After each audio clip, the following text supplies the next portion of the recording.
বাংলাদেশকে পেয়ে একই শুরু করেছে শ্রীলঙ্কা।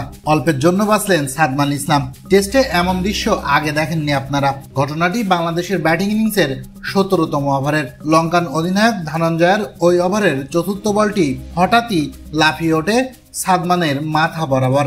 একজন স্পিন বোলারের বল এতটা লাফিয়ে উঠবে সেটা কেউই কল্পনা করতে পারেনি। স্পিন বোলার ভেবে হেলমেটও পরেননি সাদমান, তাই তো বিপজ্জনক ওই বলটি করে সাদমানকে হেলমেট পরতে বলেন ধনঞ্জয়। আপনারা একটু ভালো করে লক্ষ্য করলে দেখতে পাবেন ঠিক কতখানি লাফিয়ে উঠেছিল বলটি। সাদমান সঠিকভাবে মাথাটা নিচু না করলে হয়তো হতে পারত বড় ধরনের বিপদ।